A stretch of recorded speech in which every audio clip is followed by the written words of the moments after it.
নমস্কাৰ বন্ধুসকল, আপোনালোকৰ নিজৰ চেনেল জ্ঞানী এক্সপ্ৰেছত আপোনালোকক স্বাগতম। বন্ধুসকল, আপুনি জানেনে পৃথিৱীৰ আটাইতকৈ উপৰি পৰ্বত শৃংখলা হিমালয় কেতিয়া আৰু কেনেকৈ গঢ়ি উঠিল? য'ত আজি বৰফেৰে থকা আকাশছোৱা শৃংখলাবোৰ দেখা যায়, তাত কেতিয়াবা আছিল গভীৰ সমুদ্ৰ। অবিশ্বাস্য শুনাই, কিন্তু এয়া সত্য। আজি আমি জানিম হিমালয়ৰ জন্মৰ সেই অদ্ভুত কাহিনী, যিয়ে পৃথিৱীৰ ৰূপ সলনি কৰি দিলে। লাখ কোটি বছৰ আগতে পৃথিৱীৰ মানচিত্ৰৰ সম্পূৰ্ণ ভিন্ন আছিল। তেতিয়া নাছিল ভাৰত, নাছিল এছিয়াৰ এই ৰূপ। পৃথিৱীৰ দক্ষিণ ভাগ আছিল গোণ্ডৱানা আৰু উত্তৰ ভাগ আছিল লৰেছিয়া। লাহে লাহে এই দুয়ো মহাদেশ নিজৰ স্থানৰ পৰা সৰি আহি খুন্দা খাবলৈ আগবাঢ়ি আহিছিল। য'ত আজি হিমালয় আছে, তাত তেতিয়া আছিল তথেজ সাগৰ নামৰ এটা গভীৰ সমুদ্ৰ। প্ৰায় 50 কোটি বছৰ আগতে ভাৰতীয় প্লেট গোণ্ডৱানাৰ পৰা সৰি উত্তৰলৈ আগবাঢ়ি আহিল। অৱশেষত ইউৰেছিয়ান প্লেটৰ সৈতে তাৰ সংঘৰ্ষ ঘটিল আৰু সেই সংঘৰ্ষই জন্ম দিলে হিমালয়ক। সমুদ্ৰৰ তলৰ থোপা হোৱা পাথৰ, মাটি আৰু পলিৰ স্তৰবোৰ সেই বিশাল চাপৰ ফলত ওপৰলৈ উঠি আহি পৰ্বতৰ ৰূপ ল'লে। এই প্ৰতিক্ৰিয়াক ভূবিজ্ঞানত কোৱা হয় অৰিজেনি, অৰ্থাৎ ভাঁজ পৰ্বতৰ সৃষ্টি। এই ধীৰ প্ৰতিক্ৰিয়াই কোটি কোটি বছৰত গঢ়ি তুলিলে আজিৰ এই বৰফ থকা হিমালয়।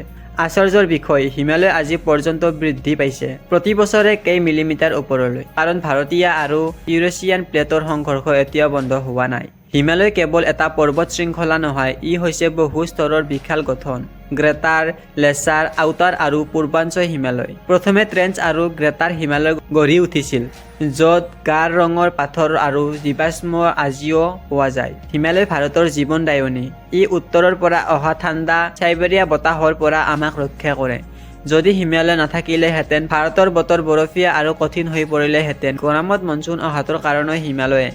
ই নোহোৱা হ'লে সেই বতাহবোৰ ভাৰতৰ পৰা চীনলৈ গৈ পৰিলেহেঁতেন আৰু ভাৰতত বৰ্ষা নহ'লেহেঁতেন। অৰ্থাৎ আমাৰ কৃষি আৰু জীৱন সম্পূৰ্ণ হিমালয়ৰ ওপৰত নিৰ্ভৰশীল। হিমালয়ক হিন্দু ধৰ্মত দেৱতাৰ বাসস্থান বুলি মানা হয়।